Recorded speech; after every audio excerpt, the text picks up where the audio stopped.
Hey guys, William Furno here today with the final Hero Factory Classic review of 2010. We're going to be wrapping it up with the hugest Hero Factory set ever made, the Dropship. Actually, piece-wise, he's the hugest. Height-wise, size-wise, he's not the hugest set, but 394 pieces, almost 400 pieces, that's quite a lot. So it's the largest Hero Factory set in piece count ever released, and it is titled the Dropship. So before we really get into the set, we're going to take a look at this huge thing. What the heck? Like look at this box. This box is huge, and it has the dropship, and on the back it has the dropship versus the two largest villains, and then all 6 heroes, and then the functions and such. And then if you open it up, it doesn't open like a regular Lego box. These big ones open like that. You have the instructions, a few extra parts, and there's actually 2 instruction booklets. That's how huge it is. And yeah, now, before I go into this review, I lost a part to this set, and I don't know where it is. And I know what you're thinking. William Furno, you lost a part to this set, you're dead to me. You cannot do a review with a part being lost. Well, yes I can, and this part is actually the most annoying part in the set. You see this little hole here? Well, there's a pan on this side, and the pan on this side is gone, and I don't know where it went. Now, I don't know about you guys, but this makes me sort of mad. I don't know why. I don't have OCD, I swear, but it's just that little thing, you know, and you just kind of don't like it. So for the sake of my viewers who also feel this way, I'm going to take this off, and you're just going to pretend that there is not another one, and you're just going to go along with the flow, because it looks just fine without it, doesn't it? Alright, y'all calm now? I'm all calm. Alright, I don't know why I said y'all. I don't live in Texas. Sorry, that was stereotypical. On to the review. So we're going to take a look at the Dropship Pilots first, and apparently he really wants to take the axles with him, which is another thing that actually annoys me quite a lot. Now, if I could actually fit this into the hole, that would be fantastic. There we go.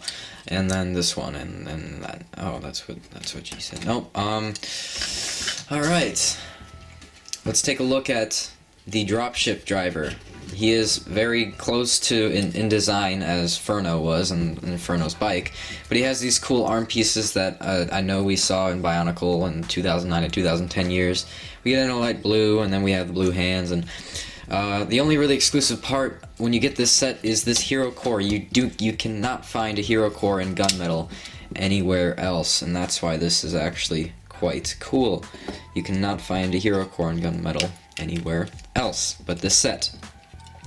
Then we have this visor, of course. I believe we've also seen this in Bionicle. He isn't the dropship itself, and actually this guy is not in the TV show at all, I think. But in my show, this guy actually plays Zib, and that's just because there's no actual Zib set, and Zib's a pretty important character in the Hero Factory story. And I decided, hey, you know what, let's make this guy Zib, because, you know, you can sort of imagine it, right? You can sort of see this guy as being the Zib of the set wave, but, you know, Zib is obviously a lot different. He's more of a white character, his eyes are blue, and he wears, like, some sort of apron, but we're not going to get a Zib set anytime soon now that Bionicle's back in, so why not use the Dropship guy who gets no credit whatsoever for carrying one of the coolest and exclusive hero cores of all time. But that was a joke. It's just a gunmetal hero core. He's just a standard character. That's all I gotta say. Goodbye. Alright. Moving on to the Dropship itself. Okay, so it's huge. I'll just say that. This is really big. And it's very complex when you build it. It's such a fun build, I have to admit.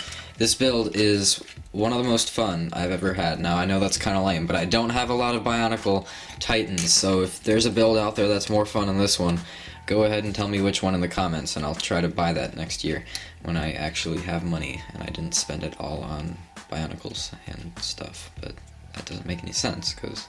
Alright, moving on. The functions. First one is, we have this here, and when you turn this knob, it'll shoot out a sphere. Now, there's actually not 1, but not 2, but not 3. No, not even 3. No, there's 4. There's 4 of those bad boys. And then after you're done with that, you can just put them back in. See? See, isn't that cool?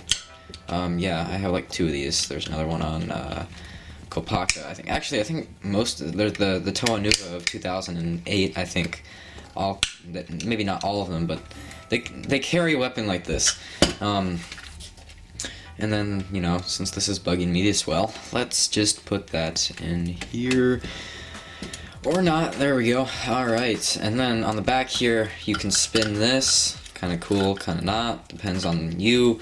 But the main function, as you can see, there's a bunch of gears and rubber bands in here.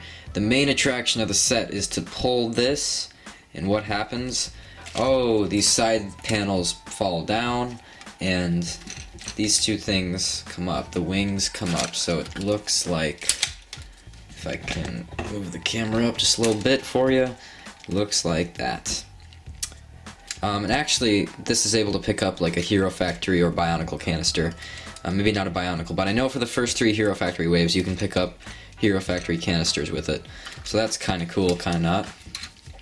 Color scheme is very consistent, because it's, you know, like silver, black, yellow, hints of trans red in there.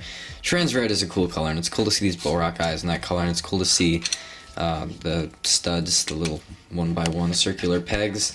So, you know, kind of cool. But really, is it, I think it retailed for like 40 to 50 bucks when it came out.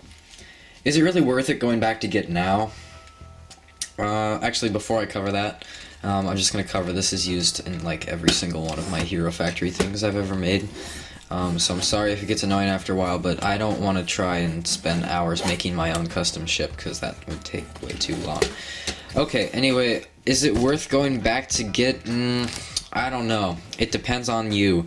If you really want the dropships and being the biggest Hero Factory set, go ahead. If you want a fun build, go ahead. But it's not really that interesting. It really isn't. It's like a ship, and that's it. And then there's that guy.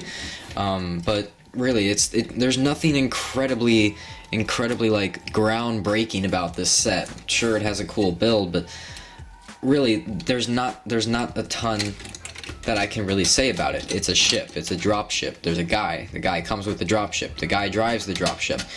The dropship has an insanely cool and complex function.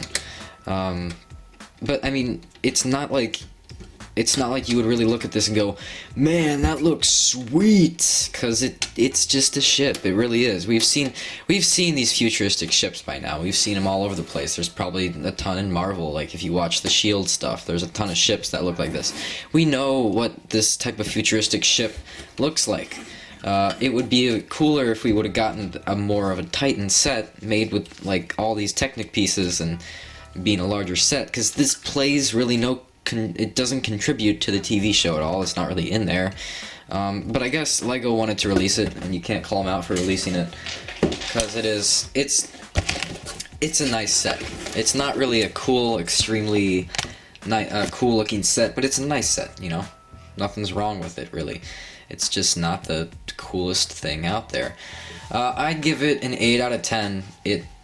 It's just, like, if you look at it, like, you have to agree with me on this. If you look at a villain from this wave, and then you look at this, you probably want the villain more. That's just me, because the villain has a lot more to him. Not like piece-wise, but, you know, it just looks more appealing. I don't know if that makes any sense, but it does. It makes a lot of sense to me.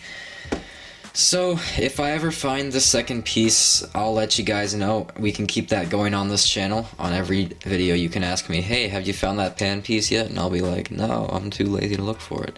But yeah, that's it on this. The next video will be a recap of the whole 2010 wave. Hopefully that won't be too long of a video, because I already reviewed all the sets singularly, so it's not like you need me to go through any more details with you. So that'll be the next video. And then you might be wondering, when is the 2.0 2011 reviews coming? Well, those won't be coming until 2016, probably in January. I'm going to take a little break. I'm actually going to focus on a different series. It'll take place inside this review studio, and it will have something to do with mocks, but I will say no more.